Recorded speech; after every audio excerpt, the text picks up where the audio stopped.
Welcome to the Press Start podcast, Press Start Australia's weekly video game discussion podcast. I'm your host, Ewan, joined today by my fellow gamers and co-hosts, Shannon. Hello. James. Hello. And Brody. Hello. Today on the show, got a fair bit to talk about. I'm eager to unpack PAX a little bit. We were all there. We've also got some news to kind of catch up from that weekend to some new Nintendo Alarmo hardware. Brody, you also have your review of Neva that I want to get into. Some changes happening at Steam. The Pokemon leak that set the world on fire, and the upcoming Xbox partner preview as well on Friday. So heaps to get through. I don't know how much time we're going to be able to spend on everything. But Shannon, I want to first start with you. Some retailers are cancelling PlayStation 30th anniversary pre-orders. How does this happen? How do we get here? Yeah, I don't know. I've seen it in Australia and the UK now. Yeah. I'm guessing just with the amount of orders coming in, maybe there would be a handful that. Well, there's two reasons, right? It could be that just with the amount of orders coming in, that a few were taken by mistake or whatever, or PlayStation has kind of not had 100% of its stock allocation, or something's changed, or stuff's gone missing, or whatever.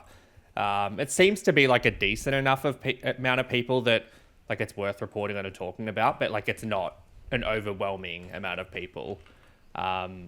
So yeah, it is sad. I said devastating and got absolutely roasted, but I feel if you got a controller, Oh, for sure. and it got cancelled, I feel especially on Amazon, you wouldn't expect that to happen. JB or Big W, maybe, but I feel Amazon's pretty solid in terms of having stock inventory management and things up to scratch.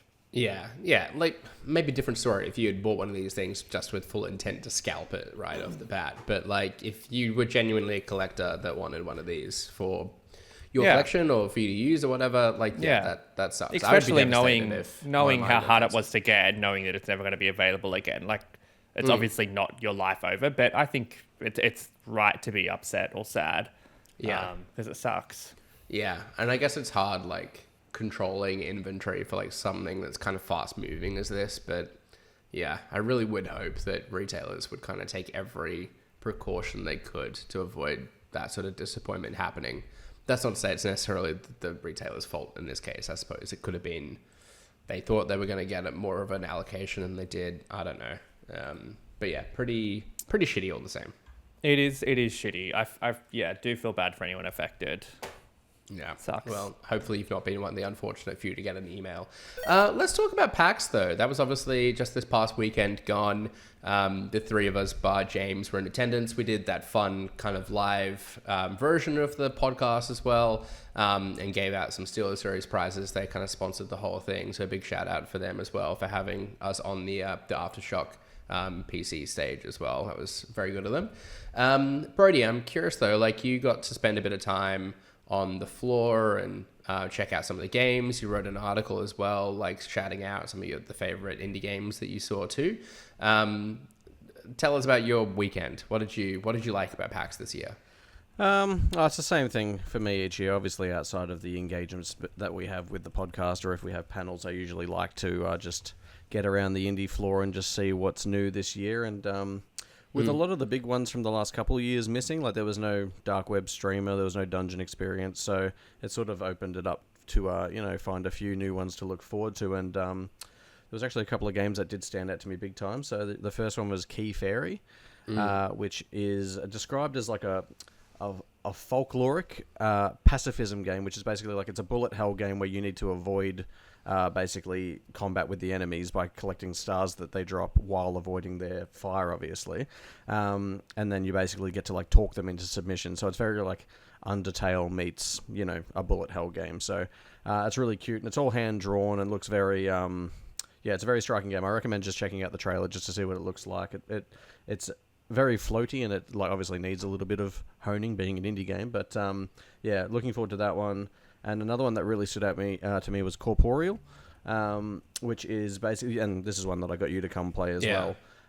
It's basically, I describe it as basically immortality, but not with film. It's more like working with a photo album. So there's a haunted photo album that you're putting together where you basically need to go through reels of film, like overlay photos from other different time periods to like change the past. Basically, it's very spooky, a bit eerie. Controls were a little cumbersome. I think they were a little. They could use a little bit of tweaking also. Like it was hard to wrap my head around for a little bit of it, but still a very cool idea, cool premise, and a fun atmosphere on that one. And the other one might have been My Arms Are Longer Now, which was a very. I still can't pinpoint like what that art style reminds me of, but. The game, it's like very kind of hand drawn, almost like kind of Cartoon Network, like Adult Swim kind of style, right? Yeah, that's a good shout actually. Yeah, and like it's like a stealth puzzle physics game where it's like basically you play like a really long arm that just sneaks into scenarios to try and steal things off people. It's very like Goose Game, but obviously a little more quirky than that. So yeah, a lot of really cool stuff this year. Matt obviously helped with the article as well. He had a few shout outs. I know he played some more of the VR stuff that I didn't really bother touching, but he was pretty high on. I think it was a game called Me, You and Kaiju, which is basically it's an asymmetric multiplayer game where like in VR one of you plays a kaiju that's like destroying buildings and throwing like cars, while the other four of you are like tanks trying to take him down. So that sounded like a bit of fun. That does sound like a bit of fun, actually. Yeah. I'm regretting not getting a go of that one now. Shannon, what about you? I know you kind of like poked around some of the hardware side of things and took a bit of an interest in like some of the custom PCs that were built there and the portable handheld PCs, that kind of thing. What did you like about PAX this year? Yeah, it felt busy, even though there weren't a lot of like AAA games there and none of the big three. Like I felt like I had more to see than in previous years. I've really just liked looking around at all the cool PCs, especially from like Aftershock. But I feel like every major hardware brand has at least like one showpiece PC thing that they've made like just for the show or bought it over. Yeah. So there was some really cool stuff there, like the Alien PC, a few others, which we've seen it before, so it's not necessarily new, but it's kind of like an art gallery of cool tech. Otherwise, the new MSI Claw 8 AI Plus, it's a mouthful. I saw that at Computex for the first time, but it was in a glass box, and I didn't expect to see that here. Was this the one you had me kind of give a go? Yeah, so it's the first one that has an 8-inch screen apart from the Lenovo Legion. So it's and it's using like one of the brand new Intel mobile chips as well. So whilst I didn't get a good sense for like performance and battery life and things like that, like you played it, it felt really good in the hands. Cyberpunk was running really well. So I like deliberately got into a car and drove around in Cyberpunk because I remember that being a pretty good test of like my gaming PC at home. And it held up remarkably well. And it looked pretty great as well, like even on the kind of size of screen as well. So I'm continually impressed by what they continue to do in that space. I know it does feel saturated, but we're going to see more of them. Yeah, I just hope they start coming down in price a bit, you know. James, you weren't at PAX this year, but did you kind of have a sense you were missing out this year? Did you want to come along? What was it like? Did you have FOMO when the podcast did you get was FOMO? Did you watch us live? I didn't. Was I able to watch you live? I don't know. No, it wasn't pre-streamed. No. Yeah, okay. Well, no, I didn't. I didn't really get FOMO. I mean, obviously, it would be nice to hang out with you guys, but to meet us.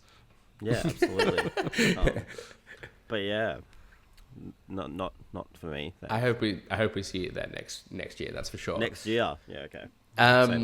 Let's start crowdfunding for flights. Yeah, yeah. Brody, you did get to play a bit of Avowed as well. Did you kind of have any key takeaways from that sort of play session? I know you didn't have a long time with it. Probably. Did you like what you got to play? Yeah, just shy of an hour, I think it was. The quest we got to play was obviously, I think they said it was off the critical path, so it was obviously more like side content. But I think my takeaway was pretty positive. Like, it's in a much better shape than I guess earlier previews would have led me to believe. Like, the combat didn't feel as like cumbersome as what it looked originally. Like, original vibes sort of made me think like Morrowind, where like it had like almost no hit detection and it looked a bit sloppy and stuff. But it's not nearly as like clumsy and clunky. Yeah, like it's actually not too bad. An Elder Scrolls game. Yeah. The game's like really pretty was another takeaway I had. Like while we were working through like a cavern system and like the mission was taking us through like an underground area, like it still opened up into like some really pretty vistas that surprised me, and it's obviously really colourful. Like we know from the key art that it's not a bleak fantasy game. Like they're using a lot of colour, which is nice. Granted, I was playing on a really beefy PC. Like that thing was huge. It was enormous. But yeah, I mean, the combat was fun. Like I do like the approach with it being a classless combat system where you can sort of like form your build in any way. And obviously we got to try a couple of different ones. The first one I tried was obviously a mage, where I went from using a wand and a grimoire book to using just 2 wands, and then obviously using Kai, the companion that I had as AI. Like you can obviously, you've got a radial wheel, which, and granted, there's a lot of systems in this game. It was a lot to take in with no onboarding at all. So I'm sure I didn't even come close to using all of the skills available to me. But like I found I got into a pretty good rhythm of what I was trying to do, and I found the combat pretty fun. I really enjoyed like all the dialogue encounters, like the story and the lore seemed really, obviously it's from developed IP already, like being Pillars of Eternity and so forth. But like I found Sargamus, the guy that we encountered in this level, who was basically I'm impressed you remember the name. Yeah, I had to research it. Like I didn't. Like his whole story about how he's trying to like reanimate this god that has like basically abandoned the world, and then the journey that goes through depending on what ending of the level you take, which obviously we saw 2 different ones. Yeah, I thought it was all really cool. Obviously, it's a very small slice of the game, but I mean, if the side content is going to be as good as I feel this was, like it's left me at least optimistic for the game. Yeah, I enjoyed what little bit of time I got spent with it, kind of watching over your shoulder, and then when you pass me the controller too. Yeah, it's definitely like for someone that's kind of itching for Elder Scrolls 6, but realistically that's probably like miles away. I'm kind of ready for a game like this, and like it really does feel like their Skyrim through the lens of a smaller scoped experience like the Outer Worlds. Like it, that assumption. I was going to ask that. Was right. I never played the Outer Worlds, even though I'm an Obsidian fan. Like, how does this differ from that? Like in scope, not very much at all. But obviously, the Outer Worlds is probably more Fallout adjacent, being that you've got guns and stuff like that. Yeah. And it's a bit more of a Western in that sense. But yeah, this one's definitely more fantasy leaning. But yeah, similar in terms of scope at least. Well, I'm eager to keep cracking on with the rest of the news. And one thing we kind of covered as part of the live podcast as well at PAX was Nintendo surprising hardware reveal late last week, which wasn't Switch 2. It was not the hardware we all wanted. We'd love for a reveal of the Switch 2 at this point in time. But no, instead it was a Nintendo Alarmo, which is kind of like a fancy alarm clock that kind of pulls sounds and styles from various Nintendo games. I don't really know how to describe it any better than that. But James, I'm curious. I've heard the opinion of the others two here. I'm sure I'll go back to Shannon and pick his brains about it once more too. But James, haven't heard your opinion. What do you make of the Nintendo Alarmo? I think it's fine. I don't like. I've put in to get one. Hopefully, I'm successful. Oh, have you? Okay. Yeah. I don't know. Like, it's a ballot, right? Like you kind of just like Right. It's a ballot everywhere now, I think, or maybe just Japan and Australia. But yeah, like I don't know. Like it's harmless. It's a cool little piece of Nintendo gear. Like, do you think you'll use it, or are you just curious Probably about it not. from like a collector's perspective? Yeah. Okay. I'm pretty like yeah. I mean, I would love Will you to set it up? Do you think? Well, I don't know. I've got to think about all of this stuff. Well, now is the time. I've just got to see Think quick. what the vibe is like when it's here in my hands. Yeah, I don't know. I don't know. I'm pretty bad with sleeping through alarms, so like I don't know if this is gonna be worse or better. Like I need really loud, direct noises. Like at this point in my life, I think this should be good then. Yeah, is it? It seems like At yelling chill. at you at a... No, that's... Yeah, if you don't get up, it'll start screaming at you. Yeah, true. So maybe it'll be good. Maybe I should use it. Did you send me a clip, Shannon, or am I just imagining this of like it playing the Guardian sound? Yeah, if you so that's... That's an example. Like one of them is the Guardian, like that the music that plays when you fight it, like gets louder and more faster as you don't wake up. Which, yeah, I don't know. That could be quite scary now that I think of it. Yeah, it would get me out of bed pretty quick, I reckon. Yeah. Yeah, I think it's cool. Like I like the idea of the IR thing. I think it's like interesting that you can't use it if there's two people in the bed. Yeah. So, Or a pet who's in your Yeah. bed as well. yeah.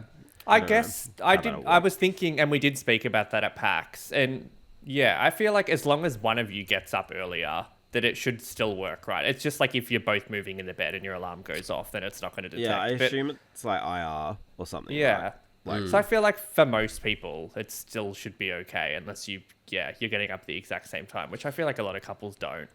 The positioning of it might matter as well, perhaps. I'm curious to see what happens. Like, I think from like a tech perspective, like I'm very interested to know like how it all works and like and stuff. Whether it'll actually be practical for me, I don't. There's another question. But I've bought so much dumb shit like over the last. what's 15 another one? 15 years. Yeah, what's a Nintendo alarm clock gonna do? Yeah. You know, And you can never have too many clocks, I guess. So That's- just pop it anywhere. I don't have any clocks, but just, Yeah. Well, there you go. yeah, I guess I'm the target audience. That was like you were trying to imply James had a punctuality problem or something like that. Well, I I see. wasn't, but Yeah, we can talk about that if you like. I have a time zone problem, not a punctuality problem. This is also true. You can set it to our time specifically. Yes, maybe I could do that. That's very clever. All right, well, let's get to one of the reviews for today. Got another one as well, which just snuck in late. We nearly forgot all about it. But Brody, I'm going to come your way first. I want to hear about Neva. Neva? Am I pronouncing that? Neva. Neva? Awesome. Never. Already I'm hearing some might be Neva, pretty actually. phenomenal things about the game. What did you score the game and what did you make of it? I gave it a 9. It's That's like, it's- I reckon we have not missed a week in the last like month of a game being reviewed a 9 on yeah, this like show. it's just one of those. Like I say about 100 times during the review, it's just profoundly moving, and it just like it's one of those games that just like hits on such an emotional level that I don't know. It's amazing that they can communicate such emotion through a game that has next to no dialogue. Like the only spoken word really is the wolf's name. So, yeah, is that kind of kind of a bit like Journey? I remember Journey like not having any dialogue to it. but it's still very... couldn't draw that And like comparison. Limbo Sorry, I and haven't stuff. played Journey. Okay. but Right. yeah, anyway, so obviously it's by the people who made Grease. Obviously that came out, I think, about 6 years ago now. This one's been in the works for about 4 years. It's Conrad Rose again of Namada Studio, combining with Berlinist, and they're just a match made in heaven. Like the music and the art in this game is just god tier, basically. Like it's just so pretty throughout the entirety of it. The music's amazing. Like it just hits these, triumphant swells, and it's just like so emotional. And it was just like it was drawing responses from me like constantly. So aside from that, though, in terms of what sort of game it is, like Grease, it's very much like a puzzle platformer. They do a lot of cool things with like using the art and like the art direction of the biome that you might be in to sort of tailor it to what the puzzles are. Like there's this one particular part in because the story is divided up in seasons. Like when you get to winter, there's like a moment where like you run across like this ice plane and it's like reflected below you. What you see about like your view is reflected below you as well, like in the ice. And then like you move into the next area, and then it sort of plays into the puzzles. Like there's platforms that you can't see, but that you can see in the reflections. So you need to be like jumping specifically and all that sort of stuff. And the enemies only appear in the reflections, so you need to obviously be wary of that. So they do a lot of cool things like that, is what I'm trying to say. But unlike Grease, this game introduces combat. So there is sword play and things like that, and it is fairly basic, but it is still very serviceable. Like you get your typical, dodge roll, standard attack, plunging, like sort of downward attack, and then I guess in the last act, once Neva matures into an older wolf, like she becomes a bit more, serviceable in terms of battle and stuff like that. But they probably leave all that a little bit too late in terms of trying to keep it really spicy throughout. Like it is fairly basic in terms of combat, but I think the art itself, like the music, and obviously just like the emotional journey you go on, really do carry the game through. and yeah, it's just a really beautiful game, and I enjoyed it quite a lot. I played it twice, which granted it is short. It's about 5 hours, but it's still rare for me to play anything twice at this point in my life. So, yeah, I really do recommend it if you like games that sort of hit on that real, art. Yeah, it makes the argument for games being art, which I don't think any of us disagree that they are, but obviously there are people who raise that question a lot. So, but this is definitely it. Like, it's tremendous. Yeah, it sounds very much like my cup of tea, and I feel like it's a while since I've kind of like dived into kind of just like a nice kind of tight 5-6 hour sort of thing. That is. Did you play Grease? I didn't. No. Yeah. It's a similar sort of art style, isn't it? It's the same. Obviously, same people. Also, it's a very like watercolor, very very painterly. It's quite nice. So.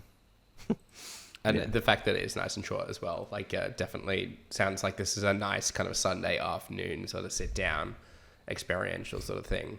I'm excited for it. Sure. Is it a contender for Game of the Year in your mind? We're getting where to does the it point, sit in your 10, guys. Brady? We're getting to the pointy end of the year, right? Like I need to start prioritizing my time. to It's the like this sounds pointy end of your great, but like, voice. do I really need to be? Yeah, my voice is struggling. I need to prioritize my time. Like, is this kind of? I've been thinking. Do about, I play? This I've been thinking about like the shape that the top 10 for the year would be in at this point, because it's been one of those years where I feel like we're all going to have very different 10s at this point. And while Neva might be a game that is very much top 10 for me, like it's definitely a Brody game. Like if you're into games like this, I definitely recommend you play it. Like if you like arty, like platformers like this, like I guess if you liked things like The Artful Escape, like that was like similarly like really pretty and evocative from an art style perspective without being entirely engaging from a gameplay perspective, but that still carried it through, I think, and I think this is very similar. So I definitely recommend it if you have the time to do so. But yeah, I mean it's probably a top 10 if not top 5 for me currently. Wow. Granted, there is a lot of stuff still to come, and there's probably a lot of stuff I'm not thinking of as well that I have played this year that is around the mark. Like, great year for indie games, as usual. Yeah. Like, I can't think of a AAA game that I'm, except for possibly Astrobot, like we were talking about this on the weekend, like possibly Astrobot that might be like in my top 5. Like the rest would be indies for sure. Yeah, it's a tough competition this year. I reckon like it sounds like this is going to be kind of up there with Animal Well in terms of and Balatro. That kind of yeah.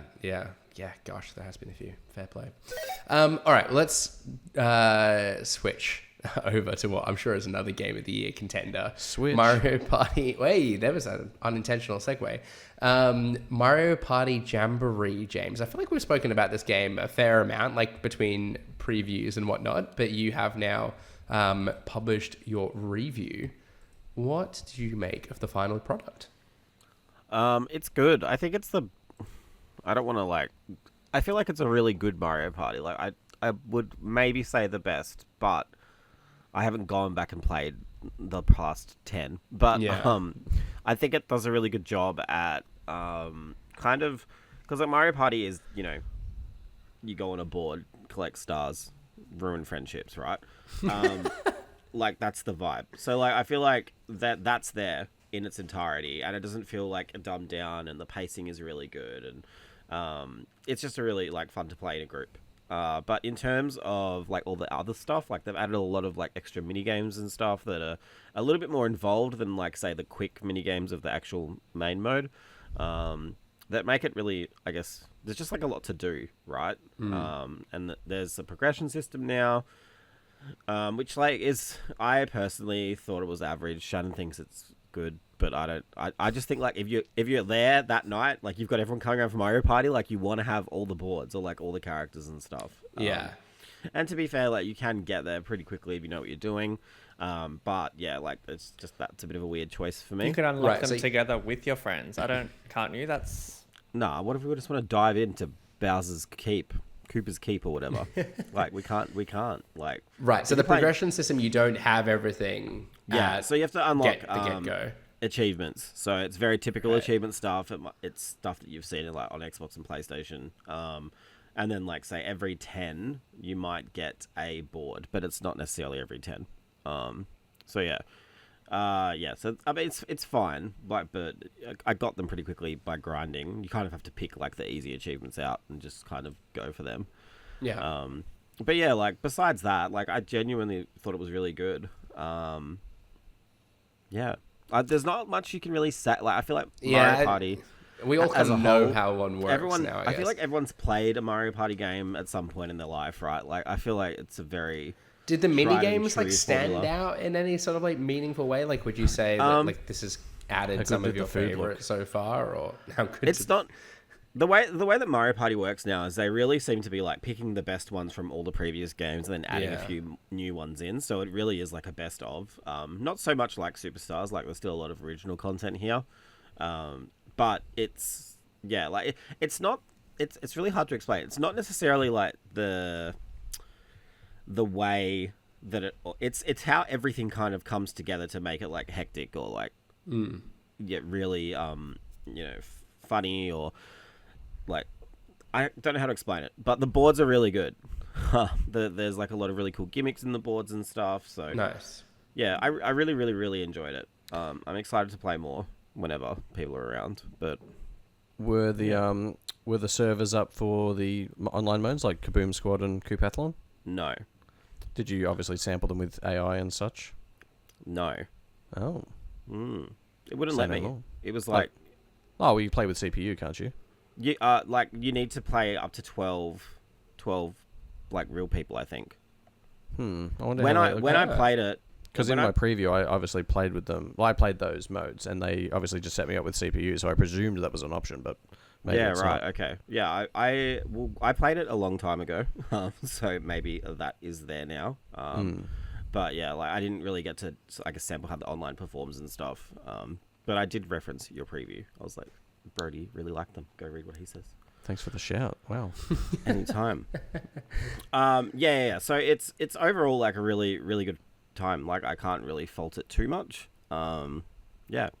Nice. And Chan, did you say you've been playing a bit as well? No, you just you're just not as opposed to the progression system as James. No, James mentioned it. I feel like it is a very Nintendo thing to do that.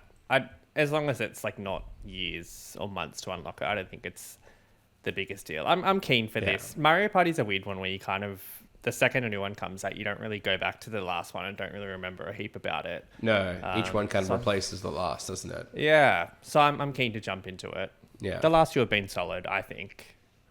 Yeah, I think they have been really. I think Super was a bit average, like it was a little bit slow. But I feel like they've really fixed that with Superstars and this. And even that, I think what I was trying to say before is like it's not necessarily that these new mini games are good. It's just like all this crazy shit can happen to you in a match, and it's just really funny to kind of banter about that, like with your friends. That being said, actually, one new thing they've added is pro rules. So that's like a option where everything that's like chance based and random, you have to kind of beat the RNG has kind of been removed. So it becomes more of a party like of skill. Yeah, which is that is a cool idea. I think like because Mario Party, you might be doing really really well, and at the end someone gets like 4 bonus stars and they just win, even though they were losing like the whole match, right? Yeah. So you have that option, I guess, here as well, which I think is a really cool thing. There's a lot of customizability in like how you play and stuff too, which I think is really good. Yeah, that sounds like the kind of thing. It's like, okay, let's finally settle this debate and give this a go. And then you do it the once with your group of mates, and then probably never again. You go back to like the fun, spontaneous, random. Yeah. I mean, I guess again. it's that like Smash Bros. People don't like items in Smash Bros. Or like I like that they're catering to both audiences here. So yeah, no, that's cool. Awesome. Well, that's our 2 reviews for the day. Got a bunch of news still to discuss, though. Starting perhaps with Steam warning purchasers that they're only buying a license. A bit of a change that they've made. This comes kind of pressure. This comes following pressure from regulators and legislators overseas. They've issued an update such that when you kind of go through the cart now, it prompts you with the warning: a purchase of a digital product grants a license for the product on Steam. I confirmed this myself. Like I went and checked Steam just this afternoon to kind of see if I was indeed getting the same sort of pop-up. And yeah, fair enough, it's there. And I kind of wasn't aware of this conversation happening here in Australia, but it seems to be kind of a global thing that they've moved on. Shannon, I'm curious from your perspective of this. Is this the kind of new normal? Do you think like this is just going to become the way? You can't hear me. Is that why you're shaking your head? You're not coming through on the mic. You're muted, Shanny. Yeah. I'm assuming Shannon's dealing with some technical difficulties. He's just disappeared. Brody, let me instead turn that question your way then. Do you think this is the new normal now, that like digitally purchased games are just going to be pitched as a license going forward? You're not owning a digital copy of that game. Well, I mean, that I think that has been the case regardless of whether they're telling us about it now. Like, I think that's historically been the case, because I mean, we see it with digital storefronts everywhere getting shut down, and obviously while you can have access to it as long as you have the console, ultimately once that moves on, you don't. So we've just had an update from Shannon. It's a monitor issue. Yeah, so I mean, look, it's not a surprise, and I do think it will be jargon and terminology they use going forward. So no, it's hardly a surprise. Yeah, I guess I'm like pleased to see Steam kind of move on it ahead of like any kind of official legislation sort of being passed. But yeah, I guess it is just, I don't know, it's just kind of a frustration that like we couldn't kind of find a solution to protecting the kind of longevity of games. And instead we just need to concede that actually it really is just, sure. It is just a license. What about you, James? Have you got any particular feelings around this as well? No. Can I be like clear? Like this is what you've been doing for ages anyway, right? Since like it's just that being more upfront about it. Well, yeah. Like, I feel like digital, like you've never technically bought a game. Like even if you buy a disc, like technically you own a license to play that game. That disc isn't technically yours. Like from a I don't think that's the impression that people have been left with, though, right? Like, for all intents and purposes, people have felt like they've owned it and should be able to access it forevermore. I agree with you, but that's just not the case. Like, I just think it's a nice generation of people who don't read the fine print. Yeah, I think it's always been there. People are becoming dumber, like we know that. Like thank you, TikTok. Data. I don't think this is quite a like Red Bull doesn't actually give you wings kind of mention. Like I didn't think it was that at any point, but I think it's nice that the language is being more clear. Is all I really have to say about this. Yeah, personally. Yeah, Shannon, you're back. Did you have any particular sentiments about this, or shall I agree with what everyone is. No. I mean, it makes sense. I don't know if anyone touched on this, but obviously I'm pretty sure this is what Valve was sued over by the ACCC, wasn't it? So I feel like they're being just super careful about all of this. Now, it is something that people are really loving to... the lawsuit with the ACCC was about? I think so. It was about refunds for digital games or something. I think this is really just like Steam covering their butts, such that like if 100%. You purchase a game and in 5 years' time it's then removed from the storefront because of a music licensing issue or whatever, they're kind of like they're covered from not allowing you to download that game again, right? Like it's that kind of. But I don't even think that happens. So I don't know. It is a weird one. It happened with Alan Wake. It's happened a few times. I think Has PT. Yeah.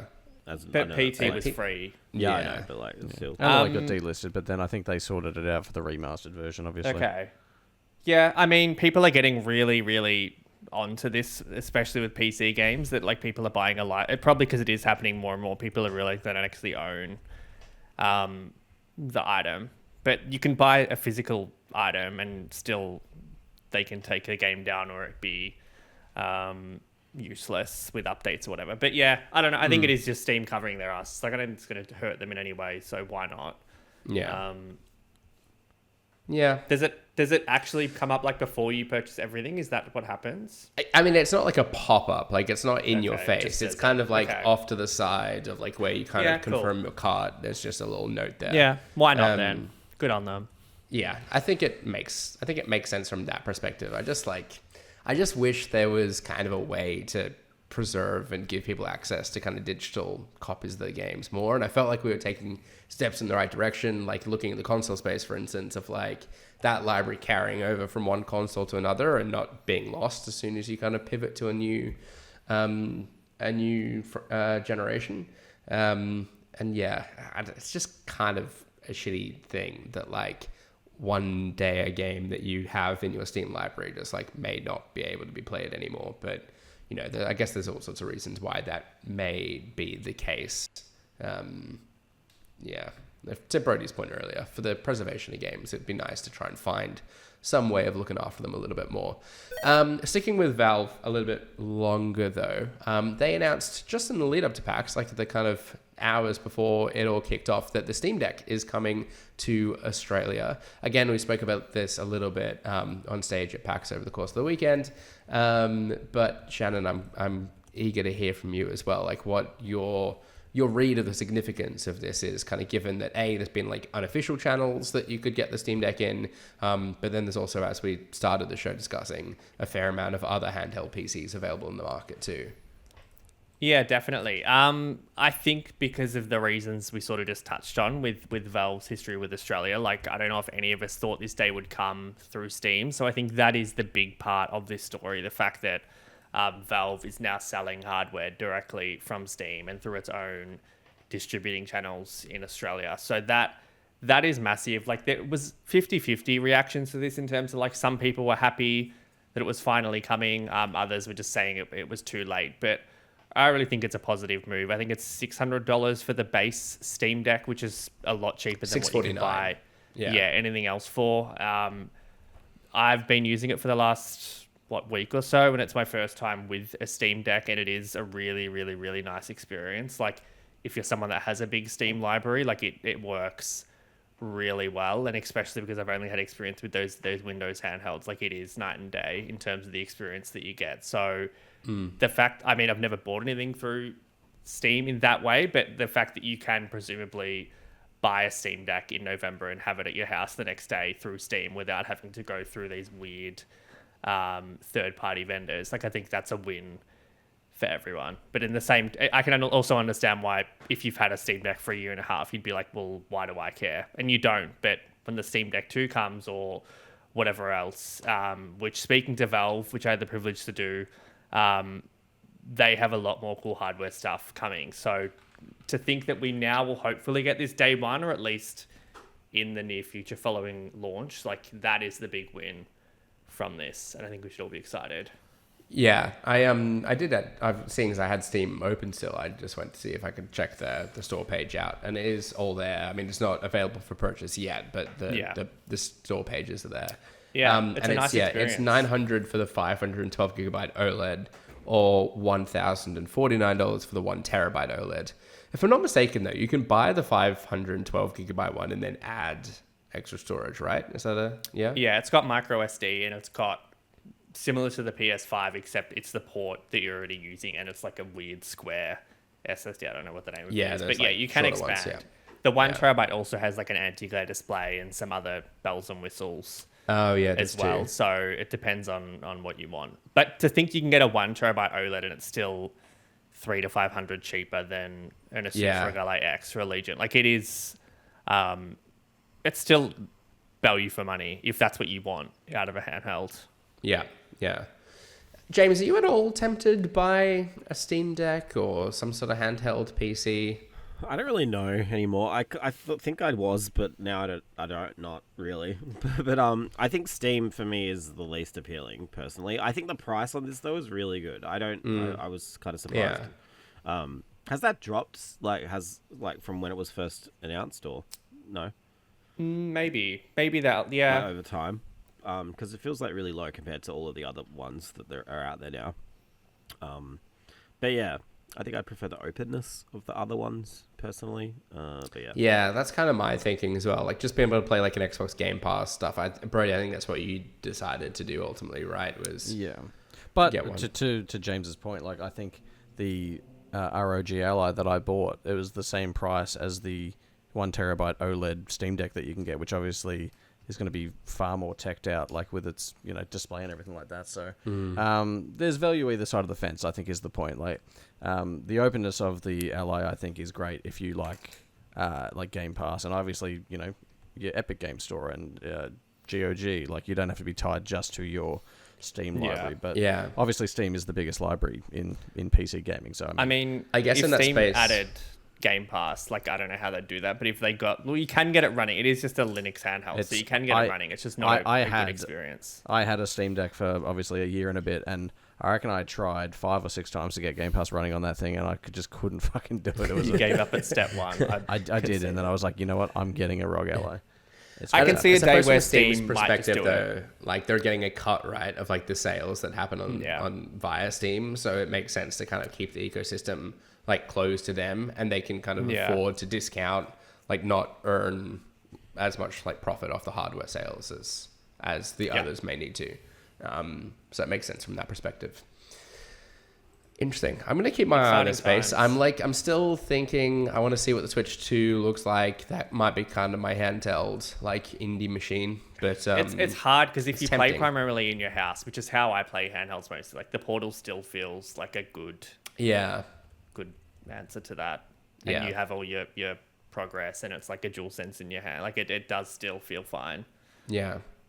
Maybe I need to explore like a Steam Link thing that like I can just like stream to my phone or something from inside my house with like a backbone or whatever. Maybe that's what I need to consider doing. Because it does work so well on the port. Anyhow, I'm thinking on the fly here on the show. We should crack on. I want to discuss this Pokemon leak, this epic Pokemon leak. It seems like it gets bigger by the day as these things have become. Game Freak has confirmed the hack has resulted in a major leak appearing online from the studio, including information on past and upcoming games and employee information. James, how like across the story are you? I know we've kind of been scant on sharing like images and videos, particularly that have like surfaced throughout the course of this leak as well. But like, what is kind of contained in the leak? What is out there now? There's like a lot. I'm not super all over it. I'm not into Pokemon that deeply, so I don't know how big some of the stuff is. But there's a lot of like scrapped stuff from old games. A lot of plans for future games. I think it's a pretty damaging leak, especially for a company as secretive as this one. I think it's the only interesting thing to me is it kind of talks about like platforms for future Pokemon games, and it kind of gives you a timeline of where they're at in the development and stuff. So Brody, like why do you think this keeps happening? Like I feel like we've discussed Rockstar recently, Insomniac having these massive sort of hacks and leaks, and it kind of takes excitement, I guess, out of upcoming announcements and really kind of dampens the plans that they have. Like why does this keep becoming an issue? I don't know, because there's oh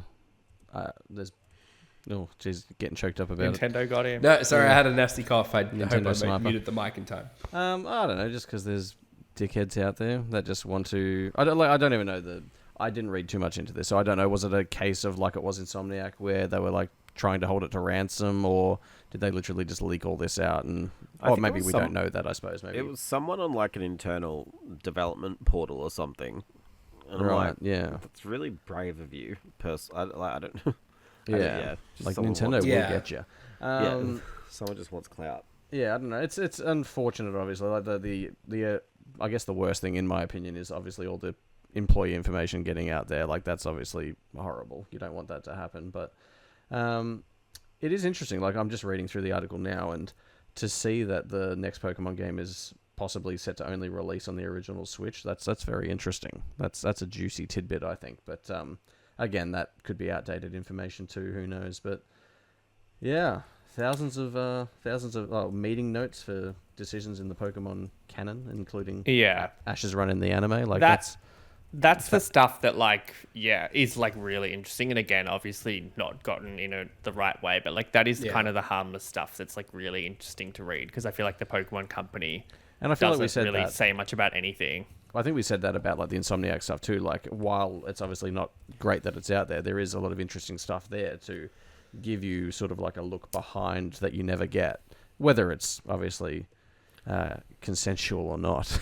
But there are like some discussions that have like meetings, and I know obviously it's an incredible invasion of privacy, but like like it is really interesting to hear about how people talk about games when they're making them, and people would like this mechanic, but we're not going to do this and stuff like that. Or even like the infamous one is like the sexy pilot character.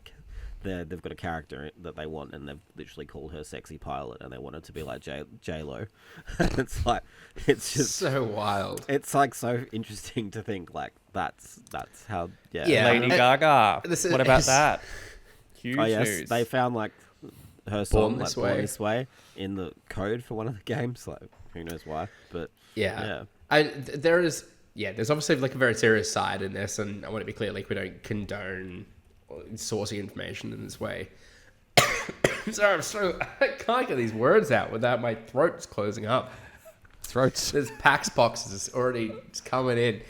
But yeah, you often don't really get like much behind the scenes kind of look at the kind of development of a game, and particularly from a company like as secretive as Game Freak, and I guess more broadly sort of Nintendo as well. So it's an interesting peek behind the curtain, but that's certainly not condoning how this happens. Like if this was to come out via investigative reporting and people like actually speaking to journalists, different story. But a leak like this is obviously very very unfortunate. Do we think the hackers are like not saying much about the new games because like they don't want to spoil things for fans, or do we think that information is just not in wherever this came from? Because it feels like it's interesting because there's talk of like the code names of like of games and stuff as part of the leak, right? And that I wonder if that's kind of a degree of caution's kind of being exercised around internal comms and stuff, which I sort of feel like as a developer you would be eager to do nowadays. You just don't know. I just feel like particularly these bigger game developers, you're kind of a target because there's kind of people in your fan base or like in the industry that are pretty tech savvy and probably know their sort of way around either kind of like socially engineering themselves into a situation or kind of straight up hacking something. And they kind of know they can get like internet clout out of it, which I just sort of feel like the industry is like particularly susceptible to this sort of thing. It wouldn't surprise me if developers are now starting to be really careful around their internal comms and speak more in terms of like code names and that kind of thing. I think a big problem is like with bigger developers especially, a lot of smaller studios work on games that you don't really know about. Like everyone says, like say as an example, a recent example, Bloober made Silent Hill 2, right? But in the credits for that game, there's like 9 other studios who have worked on it in some way. Some consulting, some doing art, some doing assets and stuff. So I feel like when you're also having all of these people who are so external to it, that creates like vulnerabilities. You mean? It also creates like an opening for people to be like, oh shit, this is like a screenshot from the new Silent Hill game or something. Because a lot of that is happening a lot too. It's a tricky issue to solve. I don't know how you sort of go about it, but I'm pleased that it's not gotten like too into the nitty gritty of like what some of these upcoming games might be. But all the same, it's not good. And you would have thought like if you are the person leaking all this stuff as well, you'd be looking over your shoulder right now because Nintendo have a reputation for coming after people pretty ruthlessly. So I would not be sleeping too easy at night if I was the person leaking this. As I'm sure they're not happy about it, but I feel like as long as personal information isn't being leaked, like they're probably happy to just leave it be for the moment. So that's good, at least. All right, well, we have one more piece of news to get to this week, and that is the upcoming Xbox Partner Preview happening this Friday morning. There's confirmation so far of like Dragon Pirate, Yakuza in Hawaii, Alan Wake 2, The Lake House, and Wushang Fallen Feathers confirmed to be appearing. I think we're getting some gameplay for The Lake House Brody. That's very exciting. But what else like might you be excited for at the event? Is there anything you're hoping to see? Well, they have teased a couple of world premiere reveals of sorts, I think. I heard that wording specifically. Yeah, Death Grounds is coming. My favourite. I don't know. Well, could it be the time? Is it the platform for Hollow Knight Silksong? No, it's not. I don't know. What partnerships does Xbox The partner have? preview, remind me that's kind of this like third party, sort of. Yeah, it's just third parties, yeah.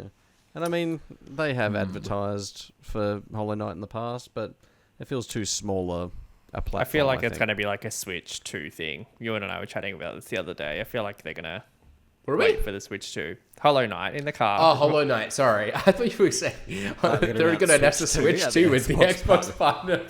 Yeah.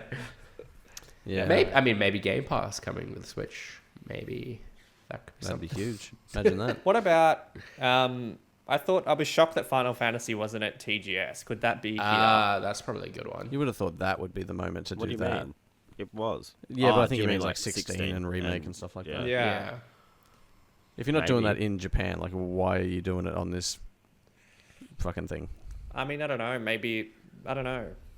Maybe, maybe they just think everyone in Japan's already. I just played feel like it they've on a been PlayStation. I think teasing they've it for given so up long on- now. Sony are not letting them. Stay away. We've got the contract. James, have you got a wish list?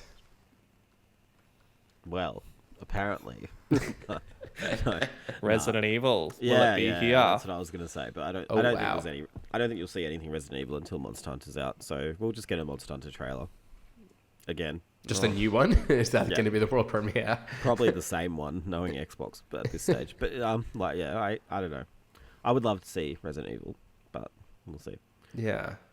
God, it's really telling that none of us are like all that interested or excited for this, isn't it? Yeah, I don't, It seems it's really a hard flat. one. Because even writing this morning, it wasn't really clear whether it was going to be like reveals or new games or just like stuff we know about. Yeah.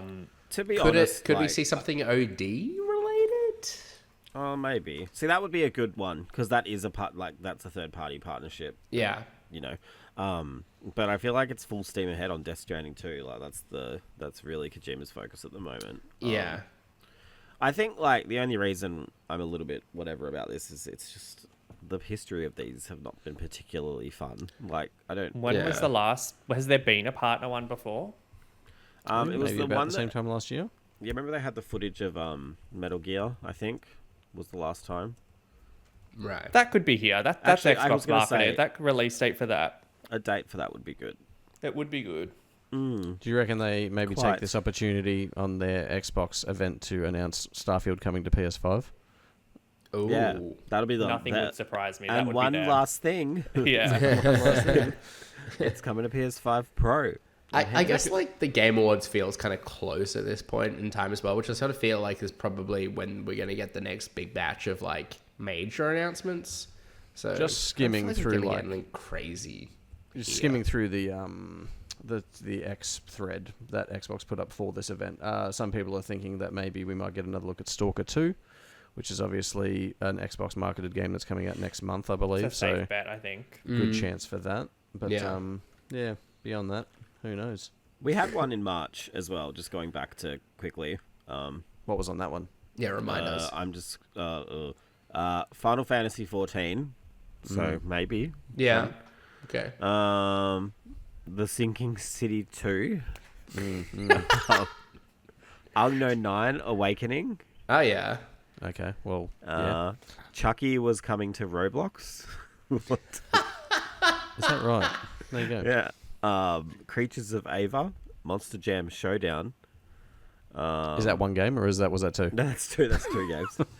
Frostpunk 2. Okay. Yeah, so obviously not the hottest lineup. I Big think. partner day. Yeah. Well, I mean, no, I'm not going to shit on games real people make, but yeah, obviously not the strongest lineup in history of games. I have hope. I think even Metal Gear release date, like there are little things they could have there that would make this good. I think. What Yeah. would you do if there was a Metal Gear trailer and no release date? Wouldn't be surprised, really. I mean, it wouldn't. I don't feel like it'd impact my life. I mean, This nothing does. But I feel like they keep saying this year, and it's like no, they it's haven't. mid-October. I don't think they are. Are Well, they? I think they're that I don't initially think- it was in the 2025 PS5 Yeah. trailer. Do you reckon it'd be 2024, possible? sorry. Because they've been teasing the Transformers games all coming back to Game Pass because it's a partnership with like Hasbro or whatever. Do you reckon that's a possible thing, or because they own Activision, it doesn't really count? I don't think it matters. It does matter. The Transformers games are great. No, I'm not saying that. I'm saying I don't think you need to get hung up on the semantics of who is a partner and not. Do we think we'll see any new controllers, and will it be partner related, or will it just be a variant? I think it'll be like Controller Palooza, one a month for 6 months, which we've already had anyway. Now they said we would get. We were meant to get a AAA game every quarter, but now it's a controller. Yeah. No, I think it'll be fine. I think it'll be it can't be worse than that March one, looking at it now. So it's only up for Xbox. Am I the only person getting lost with all these different games called like Wu Chang and Wo Long? Yeah, I totally thought there was a typo. Not to generalize. When I just glazed over it, I thought it was, I just think it's funny that they've put it in the list with like Alan Wake, as if I meant to know what it is. Like, I don't know. Do you think they're trying to fool people? Yeah, like we've got Wukong at home. Yeah, kind of thing. Oh, actually, wait. I remember this game. No, this game could be good, but it's I don't know. I've just heard too many Wu Lang Chang's games at the minute, and I can't keep up with them all. Anyway, I'm looking back at the. I've been blacked out for the last like 5 minutes where you guys were talking. I was looking back at the showcase from June to like see what was kind of announced there that we haven't like heard more from, and yeah, there's stuff like Expedition 33 that was shown. I think South of Midnight, that was like was that not first party though? South of Midnight is first party. Yeah. I don't think there were a there's couple no of things that kind of chance like we jumped will out to me see then, but like first party at this. Right? I think we're there is no spending too chance. much time on this. Personally, I do. I literally have gone longer than the entire presentation.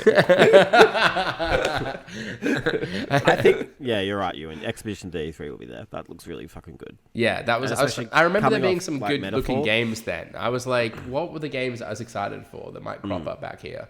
Yeah. Anyhow, We'll talk Shannon's about right. it next Let's talk about it more next week. Now, though, I do have a quick rapid-fire question for each of you, though. Nintendo announced a new Nintendo Switch Online feature is being tested with select members. What feature do you hope it'll be? What would you like to see come to Nintendo Switch Online? I'm happy to start. I hope they're testing trophies/achievements for Nintendo, and that will be a big feature of Nintendo Switch 2. Shannon. You've just reminded me, they did send out an email this afternoon as well, and it also teased big updates coming to online. But I saw someone had a good theory for this. Now I can't remember it. Like audio chat or voice chat or something? No, it was like game related. Don't they have like a party chat that's just like via a mobile app or something? Well, I made that up. No, It's okay. like they do, but it's like per game. It's really I odd. could Right. this wasn't it, but I could see it being like a Game Pass thing. I do think Nintendo Switch Online is a pretty shit offering, to be honest, especially the premium tier. They just don't add to it much. So it is like time that I would like that they start adding some, like even 2 or 3 a year, just some kind of base catalog of games that you can buy a Switch or a Switch 2 and start your collection off. But I don't know if they're going to do that because all of their games sell so well. So, James, what do you hope they're testing? I kind of hope that they're gonna do like GameCube games, but I actually think what it is just like, right now you have to play a game. It's like there's Game Boy and Nintendo, all of that. Like, Yeah, on there's like apps. separate apps. I think One it's app. just gonna be this like one app solution, and like that's Honestly, it. I'd be pretty mean- pleased with that. yeah, I Yeah, like yeah. that because that is one of the main reasons I don't play anything. Like, it's just a mess. Yeah. What? Because Those retro games are just really all over the place. I want like one app that's good. Yeah. Well, Brody, have you got a wish? This is it. Street Yeah. Pass, baby. Bring it back. oh yeah. That'd be To be kinda fair, I hilarious. loved that so much on my DS. Every time I go to the shops or anywhere, I would take it with me, and they were just so fun. The puzzles, so good. Not something I ever participated in. The old Street Pass, Because you were like 4, like. maybe. Did All no right. one else like it? Yeah, it was alright, but I didn't like base my personality around it like some people do. Okay. What? Well, it wasn't What? Resident Evil, was it? Oh, well, I mean, it actually was. There was Revelations. So eat shit. All right.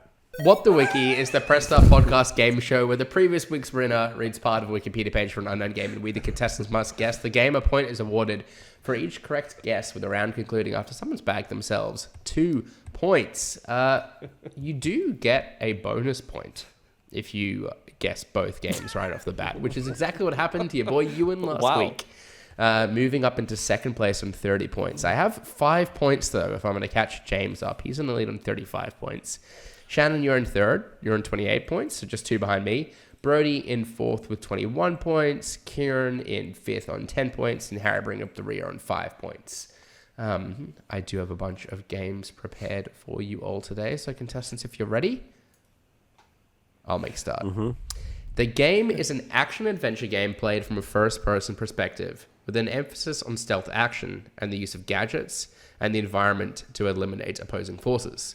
The game world is a series of self-contained, mission-focused areas designed for multiple avenues of exploration in terms of in-game movement and powers.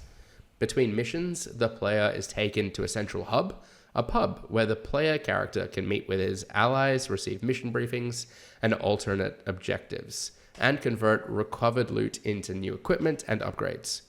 In-game areas include loading docks, royal estates, poverty-stricken streets, and a bathhouse. The game received positive reviews focusing on the mission's individual narratives and the freedom available in completing them. The game won several awards, including the 2012 Spike Video Game Award for Best Action Adventure Game and the 2013 BAFTA Award for Best Game, and was repeatedly recognized as the best action adventure game of 2012 and one of the year's best games. It has also been cited as one of the greatest video games ever made. The game was initially released in October 2012 for the PlayStation 3, Windows, and Xbox 360, and was later supplemented with additional content focusing on the assassin Dord and his quest for James. Is it Dishonored? It is Dishonored. Well done, Okay. James. I'm glad we got Big there. That James was... game. Off the mark on 36 points now. Game number 2. The game is an action role-playing game that can be played from either a first-person or third-person perspective. It is set in a desert, years after a nuclear war left much of the United States decimated. Brody. The player... Brody? Fallout 3. It is not Fallout 3, no. Shannon. Fallout New Vegas. It is Fallout New Vegas. Well done, Shannon. Phew, that's a relief. I was sweating. Oh, my God. I was just worried James was going to clean sweep.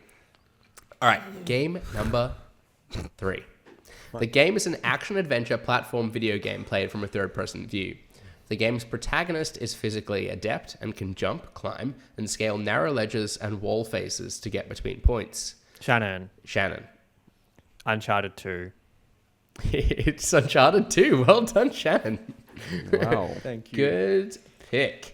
And just like that, he wins the round. He's on 30 points. Was there a theme there, or was that just a good There was jab? no theme. These were just random games. Uncharted 2 is 15 years this week. There's But there was no theme. True. no. Uncharted 2 came out 15 years ago. Yep. Yeah. That is kind of mind-boggling, isn't it? Wild. Anyhow, with that, let's bring an end to what was this week's episode of the Press Start podcast. Subscribe to us on Listener or the podcast service of your choice. Follow us at press.au and visit the site at pressstart.com.au. We've been joined today by Shannon. Yeah, you can follow me at Shannon Grixty. Also joining us today was James. Yes, you can find me at exit at Jams, ATJAMZ. And last but not least, it was Brody. Thank you. You can follow me on most things at Brody_DG. So I just started laughing at amongst that because it was just like such an anticlimactic end to what the wiki. Yeah, it was I like just so really cleaned low up. energy. Shut Brody up big time. Oh, well. Shannon That's came what in. happens. Well, I'm glad Shannon was getting the points and not James. Just get that one Okay, we point get that James it. got. What, do you want to fucking say it again? Mate, I'm competitive. Like, I feel like we're still a stone's throw away. It's still... You're not that competitive. Your guesses always suck. Like, Well, forget I said anything. I've been your host, you, and you can follow me on socials at Ewan_Roxburgh. Thanks again for tuning in, and until next time, happy gaming. Wow. Happy birthday, Bye. Jack 2.